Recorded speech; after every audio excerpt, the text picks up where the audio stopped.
All right, welcome back. We are on Matthew chapter 8 today. Just moving right along. This is an awesome chapter. I love studying it, and I hope you guys enjoy it as well. And we see Jesus many times talk about the kingdom and the principles of the kingdom, and then we also see him demonstrate the kingdom, and that's what we're going to see here in Matthew chapter 8 is Jesus demonstrating the kingdom. In chapter 4, we've seen crowds just flocking to Jesus. Large crowds were following him because of all the signs and wonders and miracles he was doing. It says in Matthew 4:24 and 25, the news about him spread throughout all Syria, and they brought to him all who were ill, those suffering with various diseases and pains, demoniacs, epileptics, paralytics, and he healed them. Large crowds followed him from Galilee and the I don't know why I just lost the ability to pronounce that word. The Decapolis, Jerusalem, Judea, and from beyond the Jordan. That was Matthew 4:24 and 25. Matthew 5 through 7, we have kind of like the kingdom manifesto, so to speak, the Constitution, how we're to live in the kingdom, things that we can expect from being citizens of the kingdom. And then so we got all these people flocking around Jesus because of the wonders and the signs that he was doing, the miracles. And then he takes them up this mountain. So then Matthew 5, 6, and 7 kind of cover that. It's what we call the Beatitudes, and all that happens there. So he went up the mountain to teach. So he's like doing all these things, and he goes up the mountain and he begins to teach. And then in Matthew 5, 1 through 2, it says, when Jesus saw the crowds, he went up the mountain and he sat down, as they would regularly do when they were getting ready to teach. His disciples came to him. He opened his mouth and he began to teach. So he was demonstrating power, and then he goes up the mountain, he sits down, he teaches them like a rabbi would to his disciples. And now in chapter 8, though, he's done teaching and he's ready to come back down the mountain. So, in chapters 8 and 9, Matthew again is offering up credentials that Jesus is the Messiah. He is the one that the Torah talked about. Remember, Matthew is writing to Jews, and basically the whole point of his letter to them is to show that Jesus is the promised Messiah. He is the one that the Torah talked about. He is the one that the prophets prophesied about. He's saying this Jesus is the one that we've been waiting for. Matthew didn't really record these miracles in strict chronological order, and you can see that they might not be in the same order as some of the other gospels, but I believe Matthew kind of wrote them down by themes, not so much like chronological order. And that was very common to do, with people would group things by themes instead of having it laid out in order like we would do. A lot of times when we do a story, we'll tell exactly how it happened, from the beginning to the end. And then with them in that time, they would sometimes just group things together, like these things kind of relate, this kind of relates, and go from there. Kind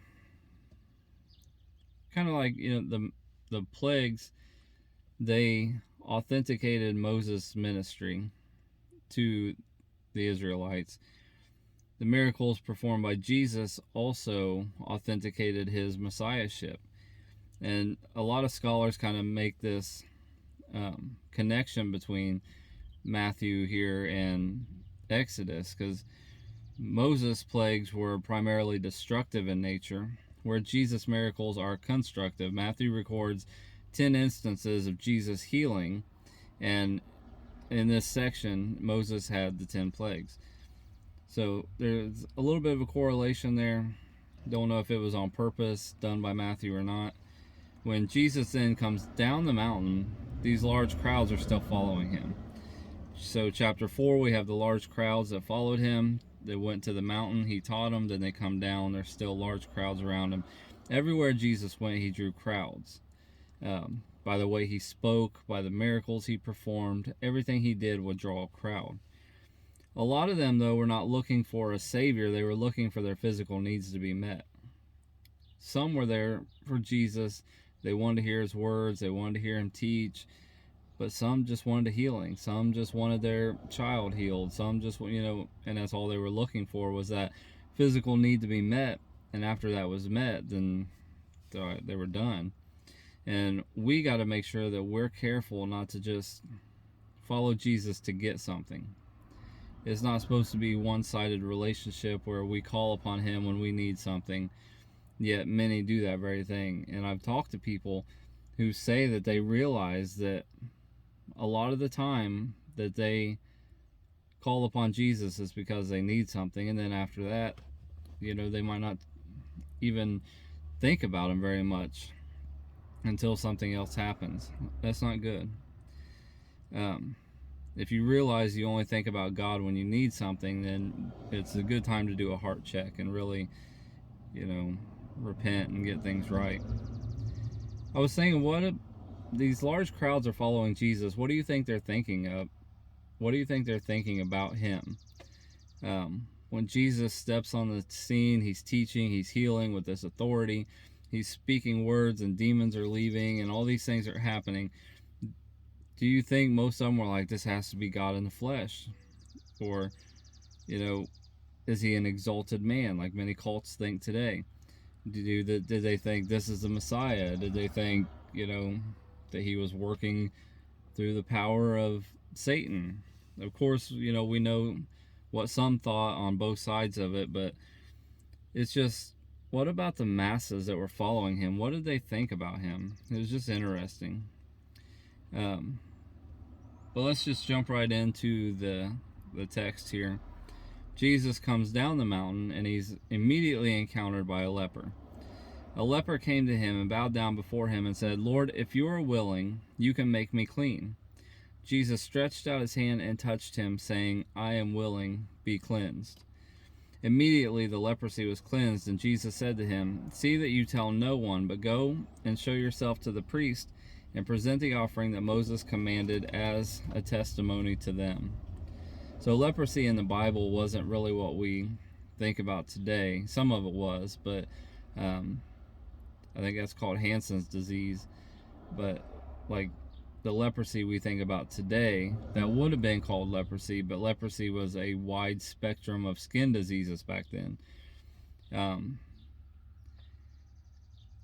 It was kind of generic for, a lot of different skin conditions. Any number of scaly skin conditions would have been classified as leprosy.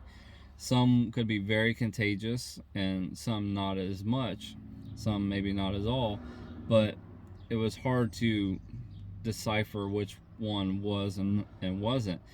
It was kind of up to the priest to determine what to do with these people, and they had guidelines that they had to go by, and you can go and read about that in Leviticus. But one thing that was done when somebody had the beginning stages of some kind of skin condition was that they would be separated from society. That way the disease didn't spread. So the last thing you want is a bunch of people catching this non-curable disease and wiping out the whole people group. So they would separate them, and there was no known cure for this. So lepers would live in this community until either they got better or they died. And the Jews regarded healing leprosy as hard as raising the dead. It was one of those things that you just didn't see. Like if somebody truly had leprosy, you pretty much knew that they were going to die. Leviticus 13:45 and 46 says, "As for the leper who has the infection, his clothes shall be torn, the hair of his head shall be uncovered, and he shall cover his mustache and cry, 'Unclean, unclean.' And he shall remain unclean all the days during which he has the infection. He is unclean. He will live alone, and his dwelling shall be outside the camp." So everybody else would be inside the camp, but those with this skin condition would have to live on the outside of the camp, isolated from everybody else. They weren't allowed to get within 6 feet of somebody who was clean, and within 100 feet if the wind was blowing in that direction. So it's kind of interesting when you're going over this and you think back to the last several years. It talks about how they would have to cover their mouth. They were unclean. They would have to stay 6 feet away from other people. But they would have to live alone. They were isolated. What a miserable life that would be. Knowing that you were probably going to die alone. No hugs from your family, no kiss from your spouse, no touch from anyone you loved, because you were unclean. You were by yourself. You had to live, if you lived with anybody, it was with other sick people, and you would never feel the touch of a loved one again. So in Matthew 8:2, it says, the leper came and bowed down before him and said, Lord, if you're willing, you can make me clean. So the first thing we notice is that this leper came to him. And that was a big no-no then, because if you had leprosy, remember, you're supposed to stay away from people. This leper came right up to Jesus. Just kind of like the woman with the issue of blood. She was unclean. She shouldn't have been in that crowd of people, touching them, making her way through there. She was making everybody else unclean. So most people today would be like, that's so selfish. But these people were determined to get healed, and they knew that Jesus could heal him. We see that this leper knew that, because he says, if you're willing, you can make me clean. You can make me clean. He just wasn't sure if Jesus was willing. How did he know that Jesus could heal him? Maybe he's seen some of the other miracles Jesus was doing, and he's like, look, if you can do that for them, I believe you can do this for me. But he didn't know. Maybe he'd seen him heal, some of these other things that was going on, but he hadn't seen him heal a leper yet. So he's like, and leprosy, back then, you got to understand that leprosy was a nasty thing.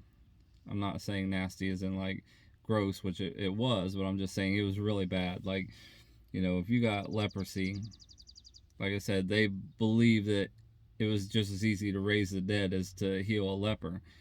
And here he's coming to Jesus where he shouldn't be, but determined to get healed. And he's his last hope. He's like, either I'm going to die, or I'm going to go to this teacher, that whatever he thought Jesus was. And he knew that he could heal him, but he's like, will you? The Greek word where it says he bowed down is proskuneo. It means to do obeisance, to worship, to reverence. So some translations will actually translate that as he worshipped him. He knelt before him. He bowed down before him. So it was this act of bowing down in reverence. And he called Jesus Lord, which in Greek it's kurios, meaning one with power or authority. Jesus is called Lord 133 times in the New Testament. And it was him recognizing who Jesus was. And it's putting himself in a position for Jesus to heal him. He puts himself in a posture of reverence and submission, and comes to him asking him to heal him. He believes he had the power and the authority to do so, and he's saying, I'm submitting to you, I'm worshiping you, and if you're willing, you can make me clean. So Jewish tradition relates leprosy to gossip. We see this, we go all the way back to Miriam and Moses' sister. Even in prayer, they may ask for healing, but they didn't know if God would do it, as if they thought they did something to bring it on themselves. So they may think, well, because I did this, maybe, I gossiped about this person or that person, I brought this leprosy on me, so who am I to ask God to heal me? Because it's my fault, I did it. So it's one of those things that, like, even if they would pray about it, even like in later times, even if they would pray about it, there was still that hint of, I don't know if God will heal me because I've done this to myself. So this points to Jesus' divinity. The man worshiped Jesus, and Jesus accepted it. God says he doesn't share his glory with anybody. Even angels, like some people believe that, Jesus is you know, like an exalted man or, you know, something of that sort. But when he receives worship, it points to the fact that he is God. And in the Old Testament, only God could heal a leper. Exodus 4, 6, and 7, Numbers 12, 10 through 16, 2 Kings 5, 1 through 15. So God could heal a leper, and Jesus is God. So why would he come to Jesus believing Jesus could heal him if he's not sure he would? So like we talked about, he may have seen other miracles. He may have heard about it through other people. He may have talked to somebody who was sick and now they're healed.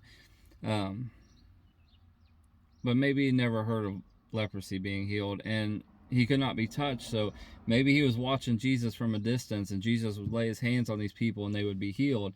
But how's he going to do that with a leper? A Jewish rabbi is not going to touch a leper and become ceremonially unclean and not be able to participate in any of the religious rituals. The crowds probably gasped as they seen Jesus reach out and touch the untouchable. As Jesus laid his hand on this leper, he stretched out his hand.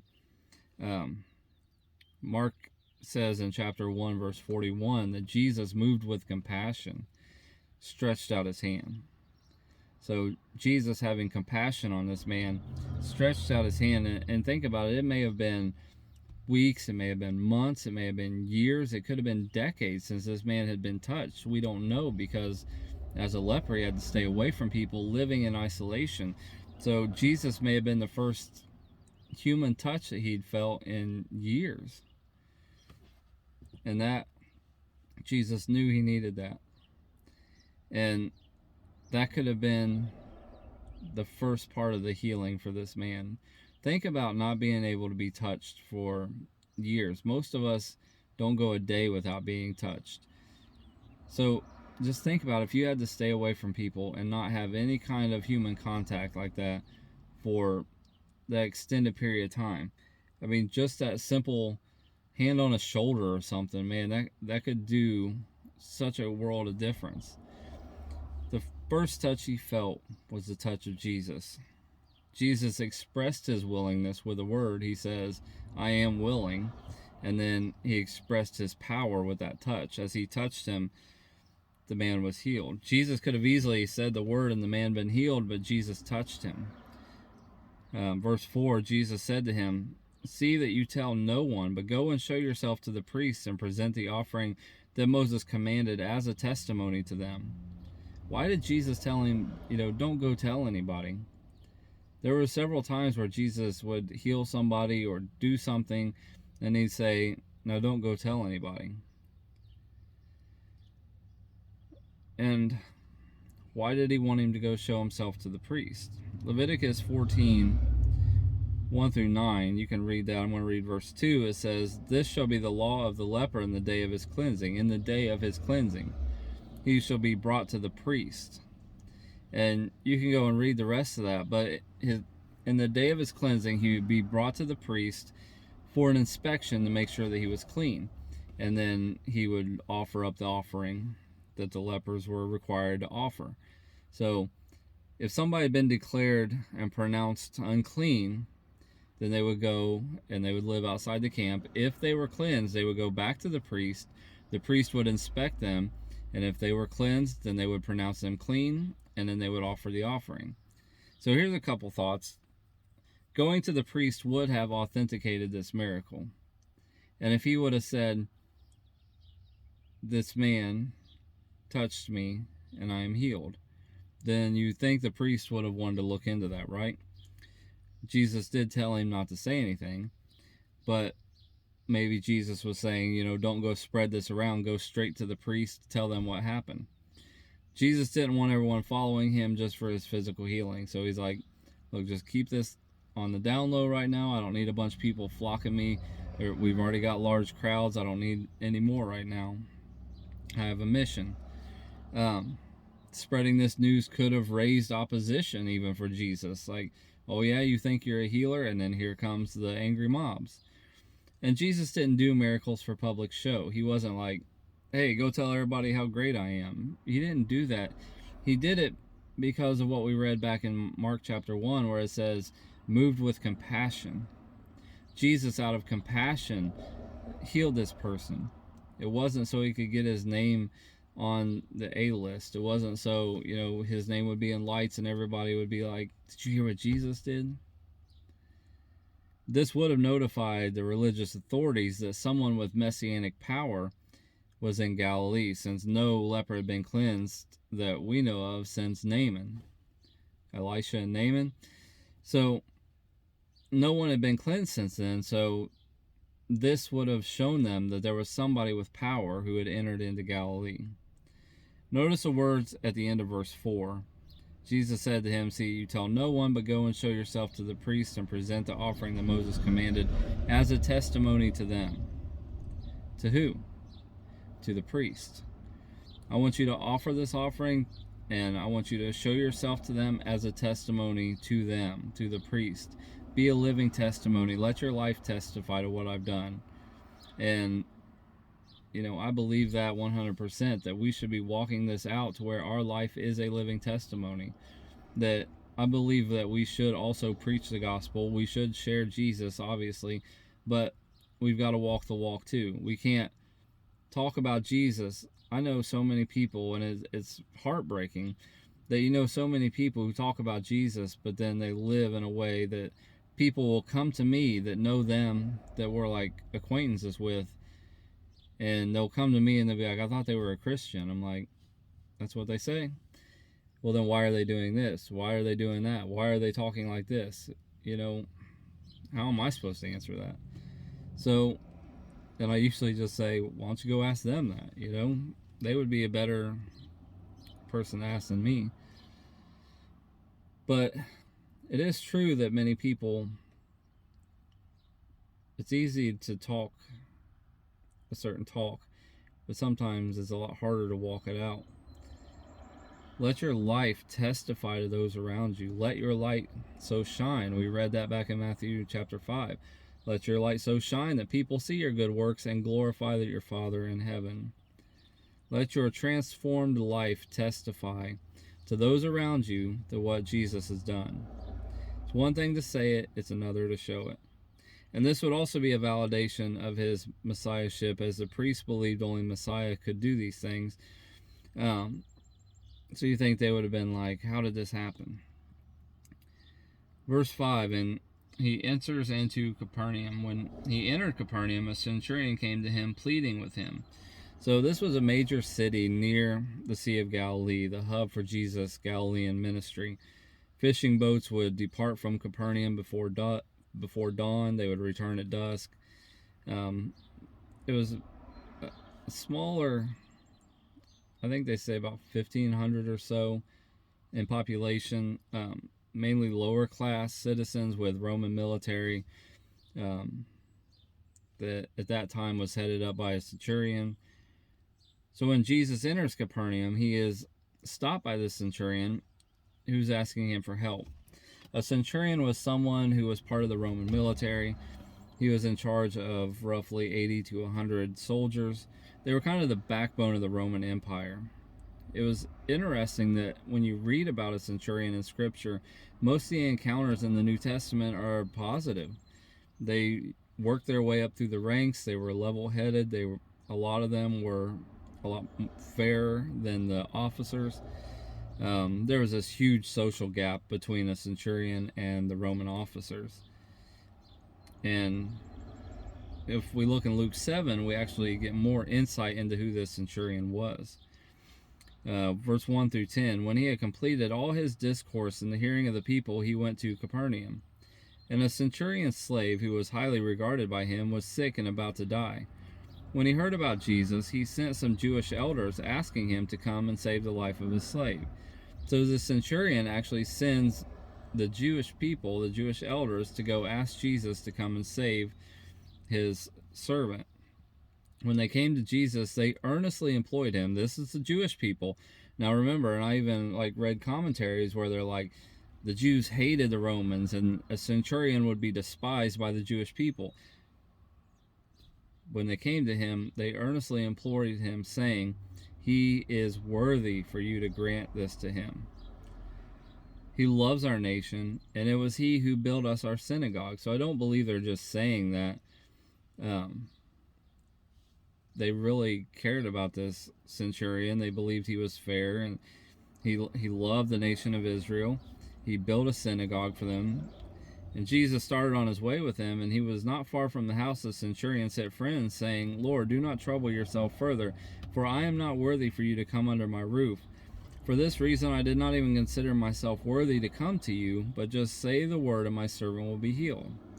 For I also am a man placed under authority, with soldiers under me, and I say to this one, go, and he goes, to another, come, and he comes, and to my slave, do this, and he does it. Now when Jesus heard this, he marveled at him, and he turned and said to the crowd that was following him, I say to you, not even in Israel have I found such great faith. When those who had been sent returned to the house, they found the slave in good health.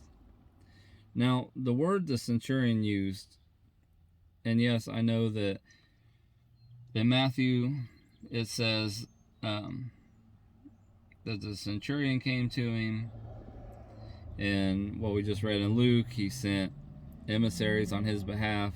But I believe he probably did send people to go ask Jesus. In Matthew, he just kind of leaves that out because it was the centurion who was doing the asking, and he's just basically like, man, the centurion needed Jesus to come, But anyway, the word the centurion used for servant or slave in the Greek word is pais, I guess, P-A-I-S, which means servant, but it can also be used for close family members such as a son. In John 4:46 and 51, some people say this was a separate event, some say it's the same, but it says, therefore he came again to Cana of Galilee, where he made the water wine, and there was a royal official whose son was sick at Capernaum. When he heard Jesus come out of Judea into Galilee, he went to him and was imploring him to come down and heal his son, for he was at the point of death. So Jesus said, unless you people see signs and wonders, you will not believe. And the royal official said to him, Sir, come before my child dies. Jesus said to him, Go, your son lives. The man believed the word that Jesus spoke to him, and started off. And as he was going down, his slave met him, saying his son was living. So it was the same word there, but it could have been a separate event. It could have been the same one, but the servant was probably like a personal aid to him. Centurions were not allowed to marry while they were serving. Centurions, not a lot of them had slaves either, because it would have been like a third of their pay to buy a slave. They didn't make a whole lot of money, but they did make a whole lot more than the actual people under them. But they didn't make a whole lot of money, so a lot of them didn't have slaves. So this could have been a personal slave. It could have been like a bond slave, bond servant who sold himself into service to him. Maybe he'd been with him for a long time and he really cared about him like he was a son. But here's a Gentile putting faith in a Jew to heal another Gentile. So there was this divide between Jew and Gentile, and here we see this divide being reconciled by Jesus, because this Gentile comes to a Jew. The Jew heals the Gentile. Jesus said, am I to come to him? Am I to come and heal him? And in the Greek language, the emphasis would have been put on the I in the sentence. Like Jesus was putting the focus on his person and his authority. Am I to come and heal him? Now, is that because Jesus is like, do you recognize who I am? Is he kind of trying to draw that out? Like, do you know who I am? Or is he like, am I a Jew to come heal this Gentile? But the centurion obviously confesses his unworthiness to even have Jesus in his home. He believed the great authority that Jesus possessed, and he said that he was a man under authority and a man of authority. Now, you can't have authority unless you're under authority. I totally believe that. When you're under authority, you are given authority. If you're trying to go out there on your own authority, you're not going to have a lot of authority. So the authority of this Roman Empire rested on the shoulders of the emperor. The emperor delegated authority to those who were under him, and when the centurion gave command to someone under him, it was understood that he was backed by the authority of Rome, specifically the emperor, and people would then obey because they knew if they did not obey, they were actually like rebelling against the word of the emperor, even though it came from maybe this officer or a centurion, um, and that there would be consequences for that rebellion. The centurion knew that there was great power that backed the words of Jesus. Whether he understood Jesus was the Messiah or not, I don't really know. Um, but he understood authority, and he could see that Jesus spoke with authority. He acted in authority, and when he said something, things happened. He says, "I don't need you to come to my home to cause yourself to be unclean," which we see that Jesus didn't have a problem with that as he reached out and touched a leper. He's like, just say the word, because I understand that because I have authority, I can say, go do this, and that person's going to go do it. And I see that authority in you. And I see that when you say a word, things happen. We got to recognize that authority that is in Jesus, that at the word of Jesus, things happen. And as his representatives, as his ambassadors, we are able to walk in that authority.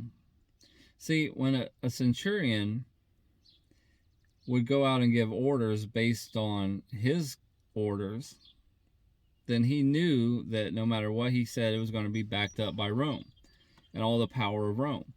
And us as well, we should understand that if we're speaking the word of God, things that we know God has already said, then we are being backed by all of heaven. We are being backed by the authority that Jesus has. And Jesus has all authority. And we should know that, and we need to understand that, because I think that would help us out a great deal, to understand that we do have authority in Jesus' name. We don't go out there and try to just start declaring and demanding things that Jesus never said, or that don't line up with Scripture, obviously. But excuse me.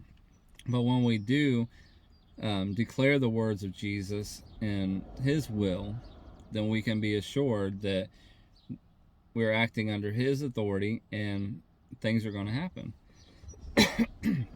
Excuse me. Jesus was amazed at his words. Obviously, God is never amazed due to his omniscience, that he knows everything. Amazed means to be in wonder of something new, something unexpected. But so how could Jesus be amazed? Because we go back to Philippians chapter 2, and Jesus, even though he was God, he didn't take all those divine attributes and apply it to his humanity. So he could still walk in his humanity as we do, and become like us, even though he was still 100% God. He didn't give up being God, but he didn't take those divine attributes and apply them to his humanity. That's why when there's things, so Jesus prays to his Father, and people get hung up on that. Why would God pray to God? Well, Jesus was acting in his humanity when he did that. And people get caught up in the fact that Jesus says, no one knows the day or the hour of my return. I don't even know. And they're like, see, Jesus can't be God, or he would know when he's coming back, because God knows everything. Well, Jesus was acting in his humanity then. So we've got to understand that when Jesus walked the earth, he did it as a man, even though he was still God, but he did that to relate to us and to be our sacrifice. So the only place it describes Jesus' reaction as being amazed is right here. Like, he was just amazed. Well, there was two things that kind of shocked Jesus. The faith of the Gentiles, because there was another person, another Gentile that he said had great faith, and the unbelief of the Jews. So we see the two polar opposites here. Jesus was amazed at the faith of these Gentiles and shocked by the unbelief of the Jewish people. The Jews, of anybody, should have believed him, should have knew who he was and had faith in him, but they were the unbelieving ones. And Matthew seems to stress this encounter to show that Jesus ministered to the Jews first, but he also opened up to all people. Jesus tells a sobering truth here. The messianic banquet prophesied in Isaiah 25, 6 through 9, and 65, 13 and 14 would not only be for the Jewish people, as most of the Jews would have thought then, but for all people all over the world, Jews and Gentiles. Many Jews looked at themselves like they were the chosen ones. They wrote the Gentiles out of any involvement in the Messianic world to come, because it was their bloodline that the Messiah came through, or was going to come through, because they didn't think it was Jesus, but it was their forefathers, Abraham, Isaac, and Jacob, that started this whole thing. It was the Gentiles really didn't have a place in the Messianic kingdom in their worldview. Jesus says, yeah, Jews will be included in this, but not all. Gentiles will be included, but not all. The Jews thought they had a special right to the kingdom because of their ancestors, and Jesus says, not all the sons of the kingdom are going to make it to the banquet. So there was 3 shocking things that Jesus says here about this banquet. Not all Jews would make it. Some Gentiles would make it. And entrance was by faith in him, not a lineage. It's not because you're a son of Abraham. It's through faith in him alone. This was only one of 2 miracles that was talked about that Jesus did at a distance. The other one, when he spoke of great faith of the Syrophoenician woman in Matthew 15, 21 through 28, her daughter was being tormented, and Jesus spoke a word and she was healed. So only 2 places did Jesus do a miracle at a distance, and both times he talked about the great faith of the person who came and was asking him.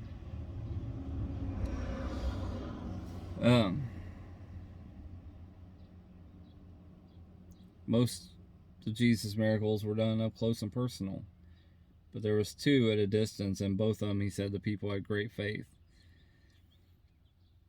Jesus does for the centurion what he expects Jesus to do. He comes to Jesus expecting him to heal his servant. He says, I don't even need you to come to my house. Just say the word and it'll be done. Jesus says the word and it was done. That's a good lesson to us, that the centurion expected Jesus to do this. He had high expectation. He had high faith. He had great faith that this would happen, and it happens. And he says, where is it? Jesus told the centurion, go, as you have believed, let it be done for you. As you have believed, let it be done for you. What if the centurion didn't believe? What if he was just saying, like, if he believed that maybe he would heal him a little bit, maybe he would heal his sickness but not his paralysis, or whatever. He would heal the torment but not the paralysis. Would that have been done? Would Jesus have only done what he believed? Because he says, as you have believed, let it be done for you. And his servant was healed that very moment. That very moment. When we see Jesus do miracles, it happens right away, and we're going to see that here again in a minute. But I think I'm going to end this video, and we'll do another one, because I don't want this to be too long. And this is an awesome chapter full of the power of God all over the place. But as the centurion believed, it happened. So when you go to God and when you're praying, believe that he's going to do these things. Believe that he is a good Father who loves you and is wanting to heal you, wanting to minister to you, wanting to provide for you. And if you believe that, I believe that it will happen for you. So catch part 2 in the next video, where Jesus now goes to Peter's house. And they just, I don't know how long ago, but I seen where they did uncover ruins that they believe was Peter's house, and you can go visit it in Israel. But until next time, I will see you again here shortly.